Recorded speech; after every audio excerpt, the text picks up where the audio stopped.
Ready to go live? I am. Woo! We are live right now. Thank goodness that went over really easily. Awesome. So, first off, I'm super excited to have you on. Um, First, saying hello to all of our One Love educators. Hello, hello. My name is Jaleesa, in case you guys didn't know. I am from One Love HQ. My preferred pronouns are she, her, and they're on the screen in case you forget. And I'm joining you live with none other than Lexie Bean, who I'm very excited to speak to. Don't be embarrassed. We're so excited to have you on. I'm happy to be here. And my pronouns are also below they or he. They or he. Lexie Bean is a queer and trans activist, artist, and member of the RAIN National Leadership Council. They recently did an educator hour inspired by their debut novel, The Ship We Built. And we'll be speaking with them about what educators need to know about creating an inclusive classroom. So without further ado, please join me in sending some likes and love to Lexie, because we can't wait to talk about all the things having to do with inclusivity. I think One Love is like really obsessed with inclusivity recently, so this is fun. Very fun. I'm thankful. Let's get started. Okay, awesome. So here we believe everyone has a One Love story. What's your personal connection with our work? I'm wondering what inspired you to get involved with One Love? I was inspired to reach out when I saw that the mission aligns with prevention work. I've noticed that in the context of survivorship and domestic violence, sexual abuse, it's so much about the healing afterwards. And of course, that's so deeply important and that needs to be done. And it's often a lonely process. So having a community org related to that can be helpful. But prevention can often get left behind, or it's put onto teachers, or it's put onto sex educators, it's put onto parents, and those people often lack the resources to feel well equipped for those conversations, not only within the people that they spend every day with, but also in creating like a curriculum for long-term care. So I really resonated with that. That's really both as a survivor, but also as someone that, like, frankly, like, we all live in a rape culture, and therefore, like, a lot of things are normalized, and things are blurry and confusing, and it's just helpful to know that we can navigate it together. We can. And it's so funny you said that, because that's actually what inspired me to get involved with One Love as well. It's the fact that they focused on prevention. And I felt like there was so much work to be done there, but somehow no one had thought to focus in that area when it comes to unhealthy relationships. So I love that you felt the same way, that there was a need, and One Love's trying to fill that. But and you're also the incredible author of this book called The Ship We Built. And I was just wondering if you could tell us a little bit about that. I know you talked a bit about it during that educator hour, but can you give us a little bit of details?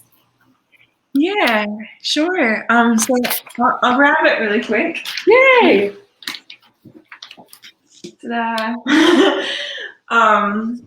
So The Ship We Built is a middle grade novel, and middle grade is ages 9 to 12.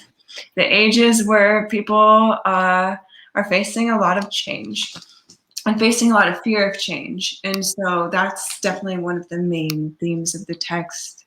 It follows a 10-year-old who would probably currently identify as a trans boy, but it takes place in the late 90s, so language is a little bit different.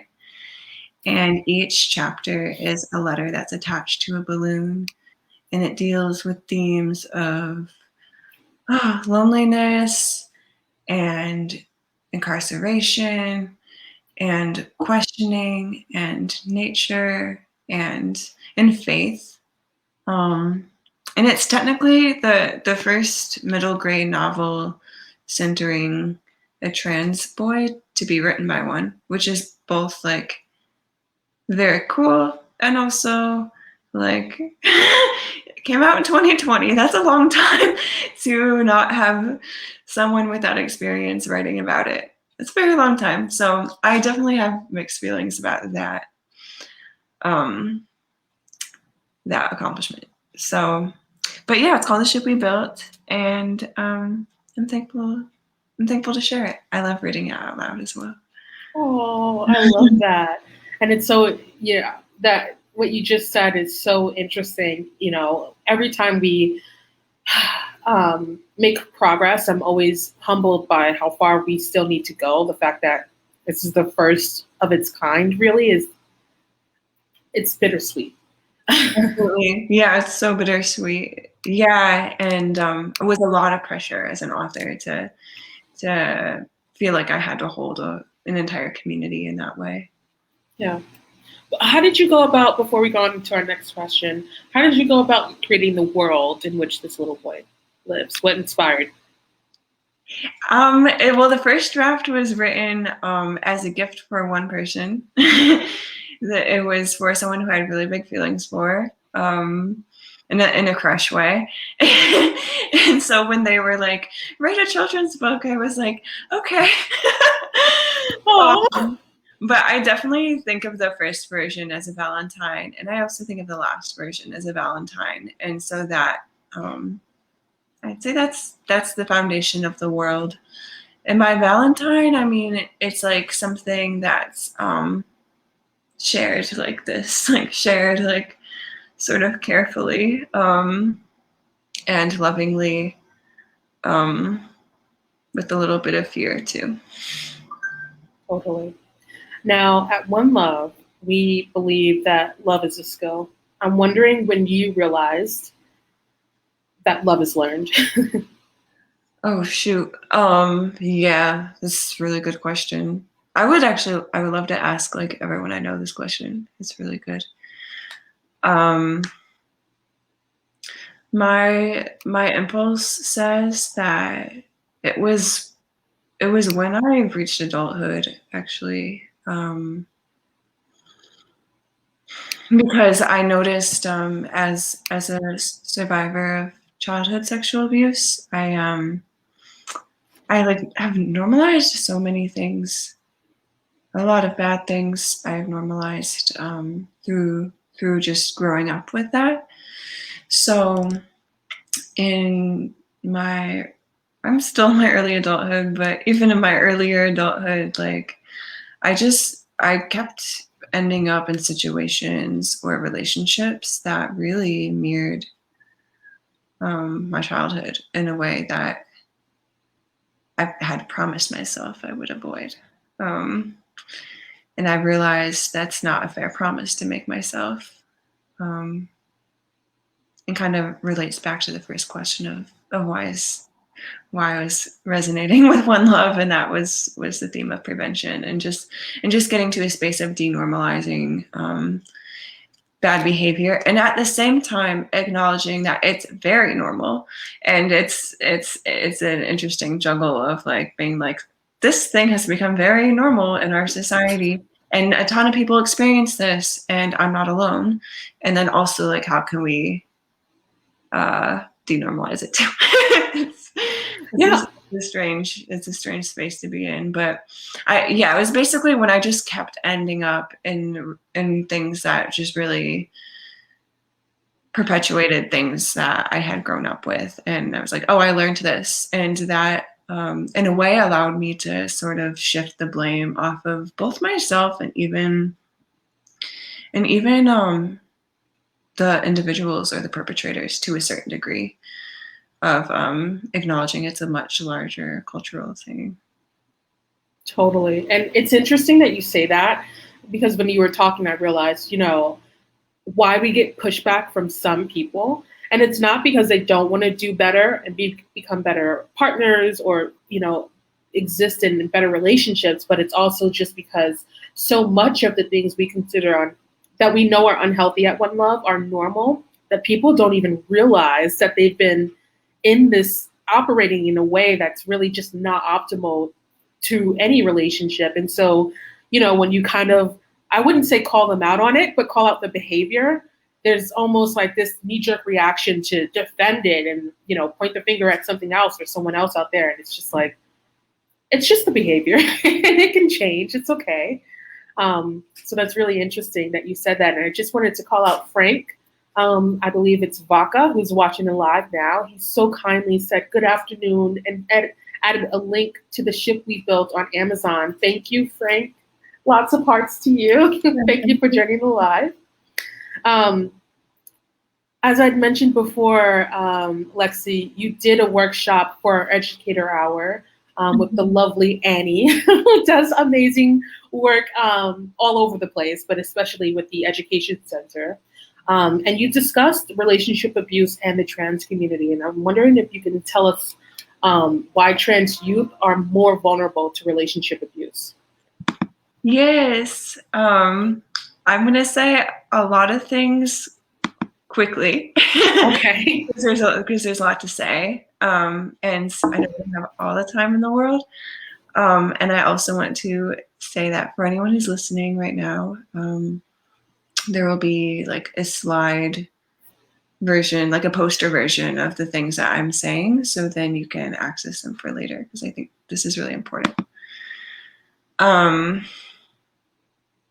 Yeah, I'll say also really quick that one of the things that inspires this conversation for me is that when I came out as trans, one of the biggest forms of pushback I received was like, oh, actually, like, you're just like an abused woman, or like if you were to deal with that, then you would know to, like, you would learn to love yourself, and you would know that you're actually not trans.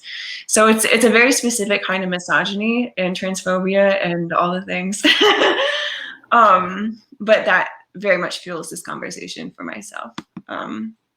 So one of the big reasons why trans youth are very, very vulnerable to domestic violence and sexual abuse is that there is often only a small network of trusted people or supporters in their lives. So as a result, with fewer people to connect with on a daily basis, or even people to confide in, people who believe you just as your own person, as your own identity, to go to the next level and to share anything related to abuse is very vulnerable. It's really makes those people more of a target, because it's known that they have fewer people to believe them or for them to rely on. I also believe trans youth are very vulnerable is because they have this super, super pressure to be the next generation of heroes. I feel like this is true in a lot of realms of activism, including climate change. There's this idea of like, let's have like Gen Z or Gen Alpha or whoever is after them to fix all the issues that were generated and perpetuated by older generations, and to frame young people as the heroes constantly is to assume that they don't need protection. Another thing is that trans people of any age, but especially youth, as their bodies are rapidly changing through puberty, are more likely to have a distant relationship and a lack of language for their own bodies. And so to label where certain acts of violence happen, or to even associate with your own body as these things are happening, it's very difficult to find language. And it's very difficult to even feel in real time, depending on somebody's dysphoria. And what I'm going to say next also relates to, I would say, anyone under the umbrella, the LGBTQIA Two-Spirit umbrella, which is that love and relationships are conditioned to happen in private, even when they're consensual. And there are very few public role models for healthy relationships. And when we're conditioned to have relationships in private, then when abuse happens, then it's a double coming out, or even a triple coming out. And that can make it really scary to face abuse and no one knows that you're even in a relationship. And then there's also, relating to the first thing I said in introducing the subject, there's a stereotype and a fear of perpetuating a stereotype often for representing an entire community as one person, which also relates to anyone who's like in a minority group. And I think like this fear of perpetuating a stereotype is very much heightened when dating another queer or trans person as well. And being very aware that like police are not helpful and can create a lot of further problems for trans people at all of their intersections. So that's hard. And then there's also the vulnerability of experiencing an additional layer of not being believed. And this is a feeling that I also personally had a lot and still sometimes have of not being believed in their gender identity, even within people who uphold the belief survivors rhetoric, people within the Me Too movement, people in the Time's Up movement. And so then there has to be this additional layer in offering proof. And not to saying like hashtag Me Too is a luxury for anybody, for any survivor.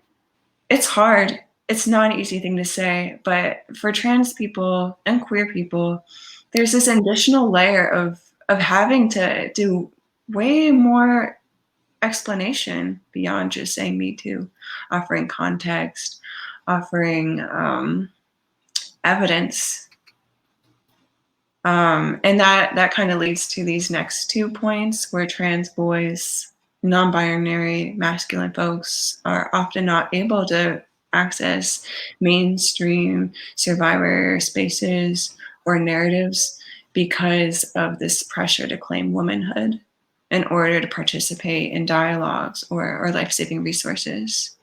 And the failure to claim womanhood can lead to a really inaccurate and misogynistic psychiatric diagnosis and further violence. And then for trans girls, non-binary femmes, there's this extra pressure to disclose trans identities to their partners. And at the same time, that disclosure keeps them from participating in other life-saving dialogues or resources. Many trans women are not allowed to be in women-specific spaces, transition homes, rehab centers, and the failure to claim manhood will lead to only further misogyny. So it's really a mess.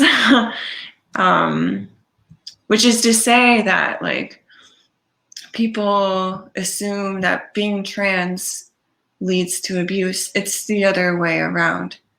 And I hope all these bullets make that clear. I have 2 more to add real quick.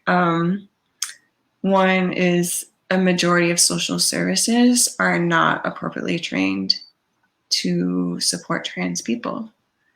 And so that is enough to believe that help is not for you. And so even if these places claim to be very trans affirming, it's usually just because they did like a 1-hour workshop or they were trained with really offensive and outdated materials. Way to call it out. Yeah. Or so true. Or when like a space is like, we're so trans affirming, and then there's a moment where they're not. There's this sort of gaslighting that happens of like being like, well, like our website says we're affirming, so we are, so shut up. Yeah. And then the last thing, it's not really the last thing, but the last thing I'll say in this moment is that since trans people are coming out younger than ever, they're more exposed to houselessness, survival sex work, and also saying yes to violent situations in order to leave a dangerous home or school environment. yeah. So those are all some things. I also want to throw out quick that my friend Logan and I are starting to work on a documentary unpacking all of this from the lens of trans masculinity.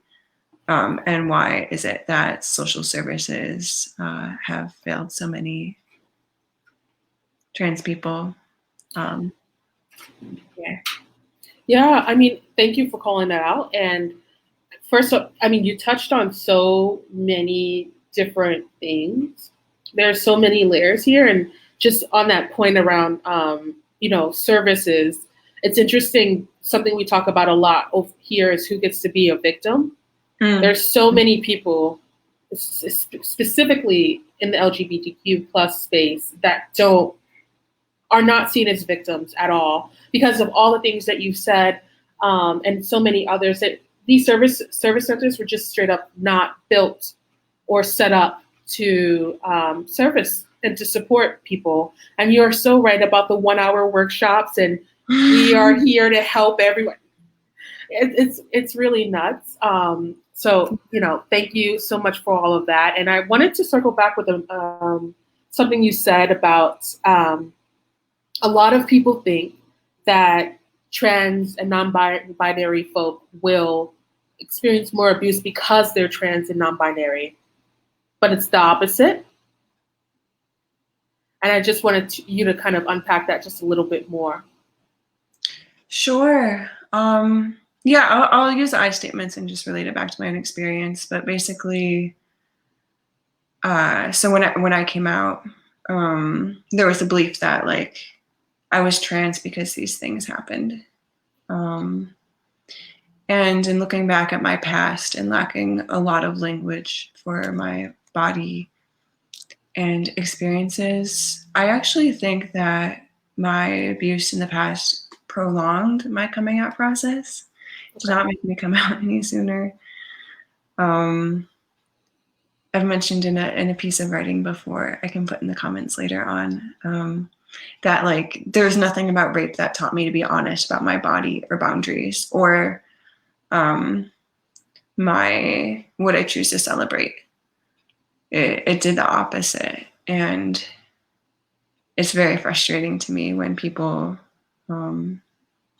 mess with that narrative. And I also believe very firmly that honestly, like this obsession of where did the transness come from, where did the queerness come from, is kind of like eugenic in a way, because it's like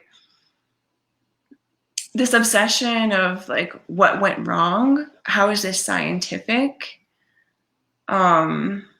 is really dangerous. And the point is like it doesn't really matter where something come from.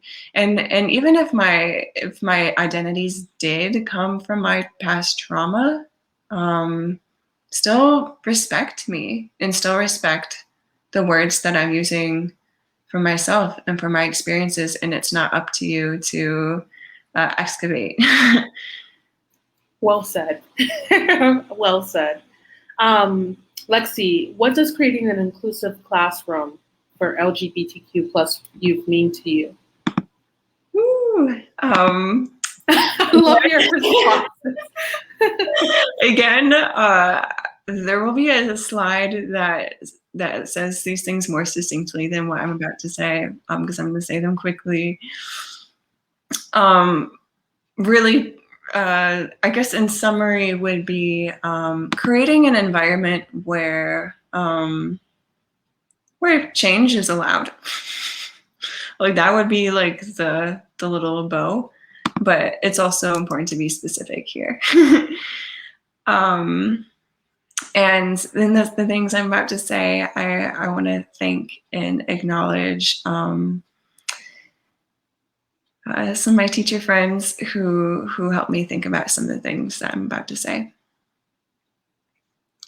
But yeah, so mentorship and building healthy collaborative relationships. I would say like supporting students' creative expressions, even when it doesn't fit the norm, because the way that somebody draws, the way that they flick their hands, the way that they do a lot of things when it's allowed, is very precious. And there's a reason why a lot of people stop drawing and expressing themselves around 8, 9, 10.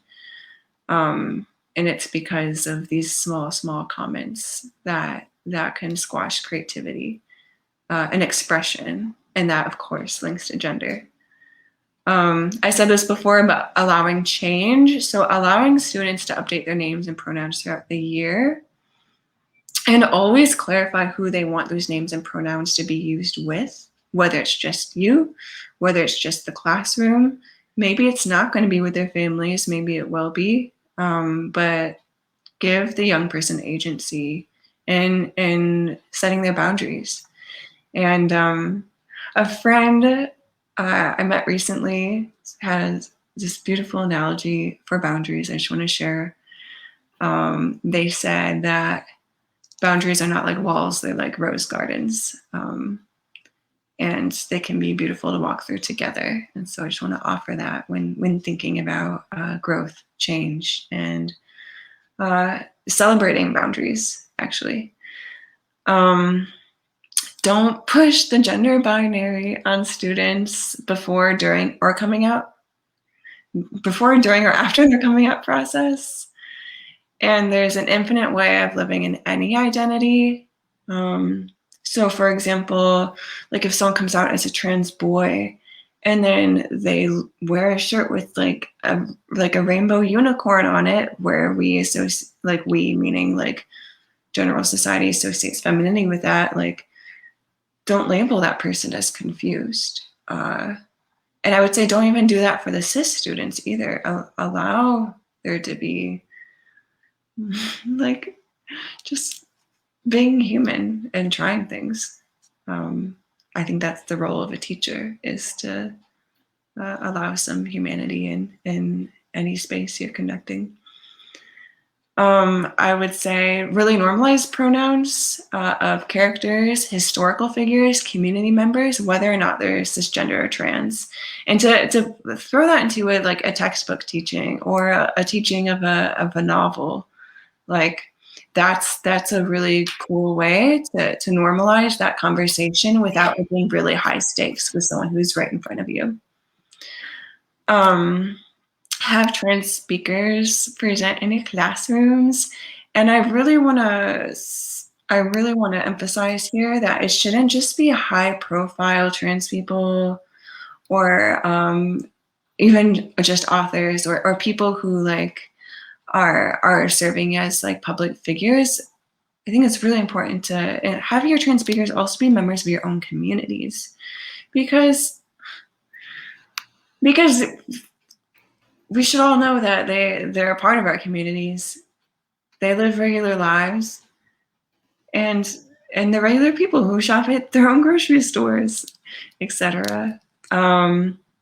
Including trans historical figures, queer-led movements, colonialism's relationship to gender and sexuality in social studies, include trans writers in your literature, discuss the diversity of sex and reproduction amongst plants and animals in science.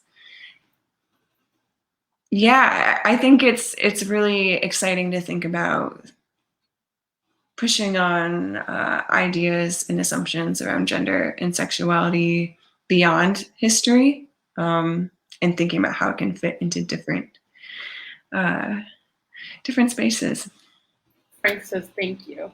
Yeah. I didn't mean to interrupt you, sorry. No problem. I have just a few more. I would say honoring questions that students and peers have, while also acknowledging that the teacher, even as a teacher, like the learning never stops. So I guess overall that's just like a encouragement to kind of reshape the hierarchy that education in the Western world has really emphasized, which is like teacher on top, students on the bottom, and acknowledging the teacher also has things to learn, both humanizes you, but also empowers students. This is a big one for me, what I'm about to say next, as a children's author who has written about sexual abuse, but to really rethink what is kid appropriate.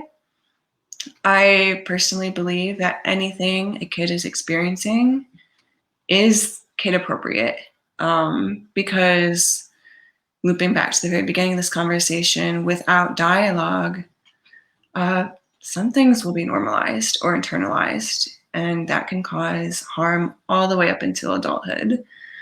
And that's a very lonely, and it's a process that could have been prevented. Another big one is allowing for more than one narrative of all identities. And I also feel this very strongly as someone who has created a middle grade trans boy book, or a middle grade trans book in general. One person, one narrative should never represent an entire group. And that goes for religion, race, economics, the whole thing. Because there's just as much diversity in one community as there is between communities, if not more. Yes. And just like 2 or 3 more. One Okay. one is This is all great. I'm taking notes as you speak, like by the way. Yeah, I'm typing furiously. Everything you say is a gem. So thank you. Starting a rainbow club or a GSA, and more GSA is less meaning gay straight alliance and more of gender sexuality alliance. But if your school doesn't have one, start one. I started the GSA at my high school, and it was a complete game changer, mostly because honestly it allowed me and my friends a place to go instead of home after school. And if you facilitate this space, if you sponsor this space, don't prescribe what that space needs to be. Don't assume what it means to be political, because like I said, in the GSA that I was in, the main point was having a place to go. And that is political. And yeah, it's really the student's space to lead anyways. Fight for gender neutral restrooms if your school or space doesn't have them already. Share your own coming out story when it's appropriate. And I want to acknowledge that for many teachers, that's not possible because of very conservative districts, and that's so messed up. And I feel for you. And the last one, and then list that's really infinite, is to not sensationalize a student for any parts of their identities, or aim to be their hero. Instead, give them support and resources to be their own heroes. And that kind of loops back to what I broke down in terms of why trans youth are more susceptible to abuse, is they're so often framed as heroes. And they also deserve protection and resources. So those are some things. oh my gosh, so many gems in this very short amount of time, Lexie. And I loved, like, everything you said was beautiful. I'm out of frame. Mm-hmm.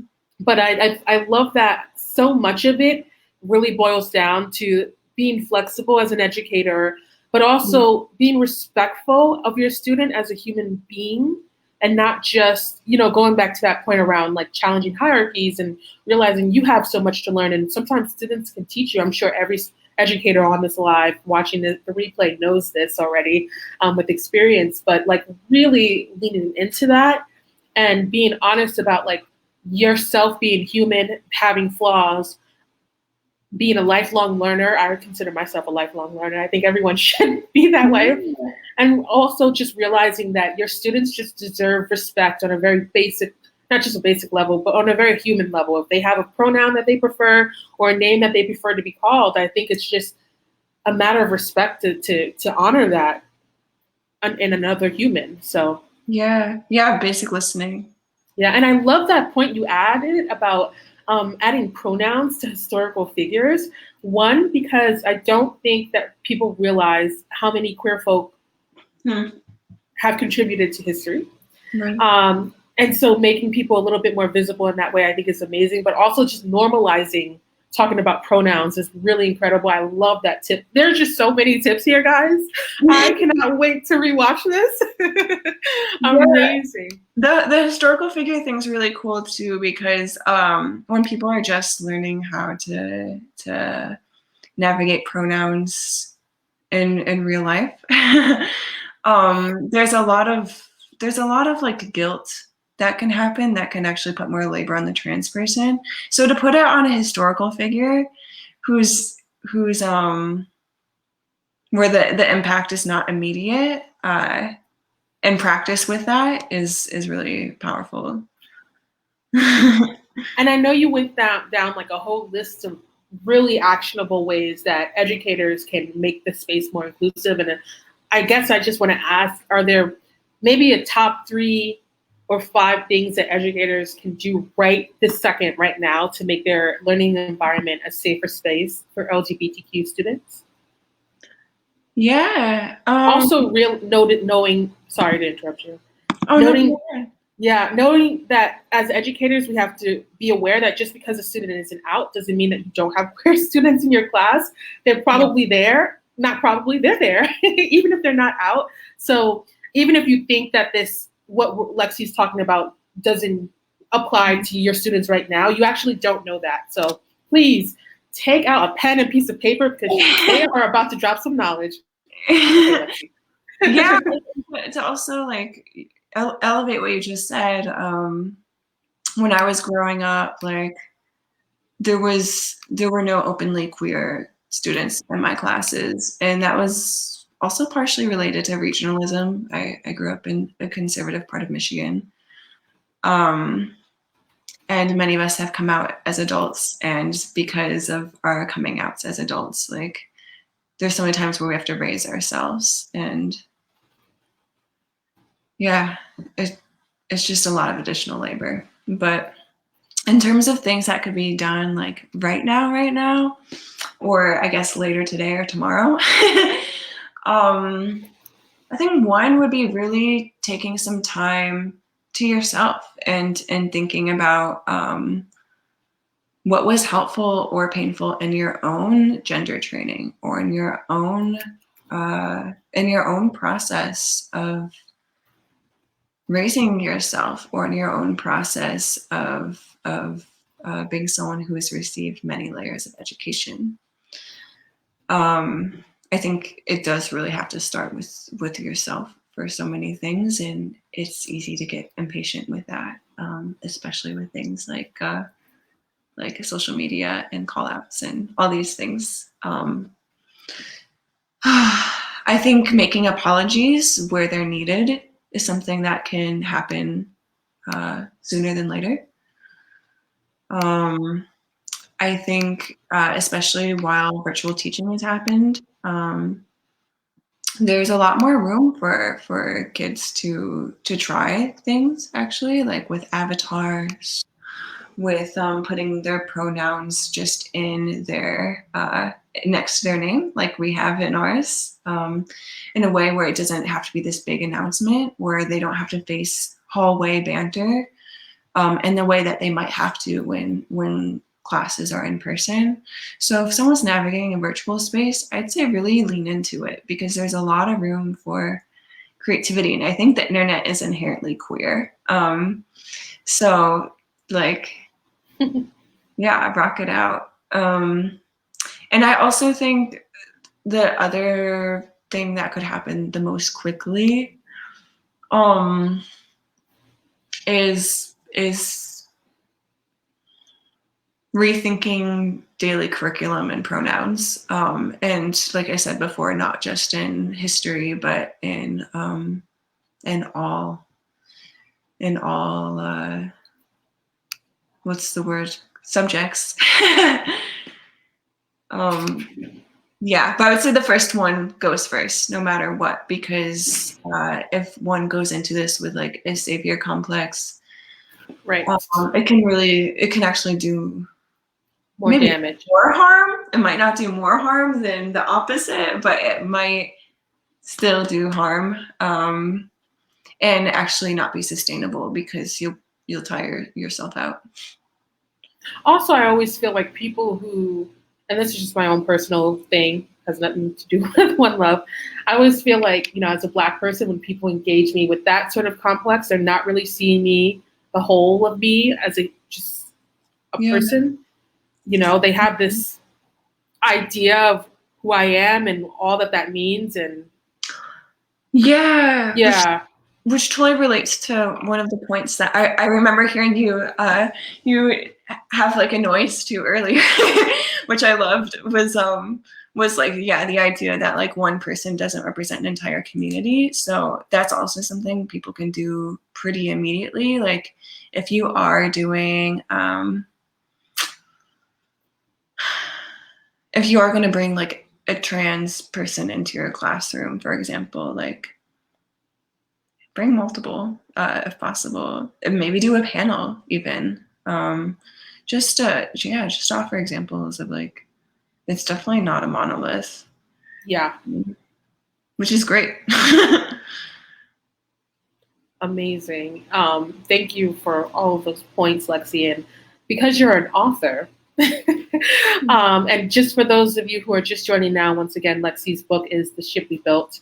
I'm wondering if you have any additional resources or book recommendations that you can, recommend to our educators who are interested in learning more, which I'm sure is everyone. Yeah. So for The Ship We Built, I say like I recommend like supporting your local bookstore if you decide to get it. I want to say that a website that's amazing they're called genderinclassrooms.com, and they have an Instagram and a Facebook as well. Honestly, there's a lot of great Facebook groups for educators who are looking to do a lot of undoing. And so I recommend looking into those as well, because those are constantly turning out resources. I'll say one of my favorite sex ed books that I've seen is called Sex is a Funny Word. It's so good. It's so good both how it handles like gender and sexuality, but also I think its conversation of like sexual abuse for young people is really empowering and good. I was so moved by it. I also want to acknowledge that a lot of people will be coming from schools where trans books will not be allowed. Queer books will not be allowed, and if that is the case, I recommend Hope for the Flowers by Trina Paulus. It's not an explicitly queer book. It's like everyone in it is a caterpillar or a butterfly, but the analogies in it are really powerful in terms of leaning into your own power while also not treating the audience as stupid, which a lot of kids' books can do. Those are things that are coming to mind right away in terms of resources, and I know I'm gonna like have a bunch more in my brain as soon as we end this conversation. No worries. Honestly, I definitely will be sharing this live once again in our Facebook group for educators. So if you're an educator watching this, please join our Facebook group, because in that group, we're going to be sharing even more resources that you can actually download from Lexie that they put together for us. And it's basically kind of a summary of what they said earlier, plus some that you can print out and revisit anytime you need. So if there are anything else books, recommendations, or resources that come to mind for you, by all means, send it my way and I'll make sure that's a part of that post. Thank you. I will. Let's see. This has been an incredible conversation. I would love to have you on again in the future for sure. But, as all good things do come to an end. I hope you have an amazing Friday. But before we sign off, I just wanted you to share where people could actually find you on the internet. Oh yeah. Frank kindly put my website in the Frank, you are ahead of the game. Yeah, you were on it. Thank you. Hi, So Frank. that's my website. I am also contactable through Instagram, which is my username is it's skate night. Yeah. It's skate night. Yeah, and that'll be on the slide that will be later shared if it hasn't been already. Yeah, those are all ways at the moment. Thank you so much, anyone who has not only taken the time to listen, but I think in participating in any sort of these dialogues, it's definitely an indication of, as you said beautifully already, like that, like teaching should include lifelong learning. Yeah. So yeah. So you whoever's listening, being here, definitely celebrates that. So thank you. Yeah. And before I close out, I just have to say, Lexie, like, I don't know if you've ever considered a podcast, but I would love to listen to you. Like, honestly, you have the most common voice. Love it. I don't know if you've heard that before. You should do a podcast. I'd listen. Well, that reminds me, I also did the audiobook for the ship we built. So if you do want to hear my voice for 8 hours, there you go. Awesome. Thank you. Yeah, thank you. You're a great host, and I appreciate it too.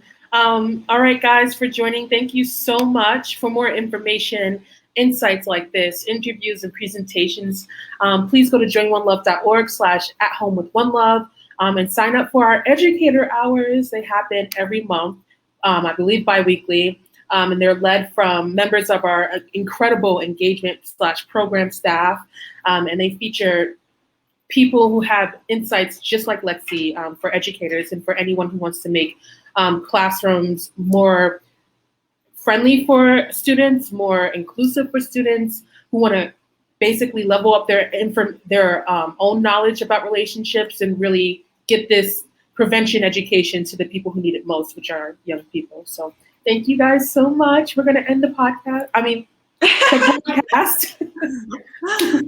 Bye. Bye.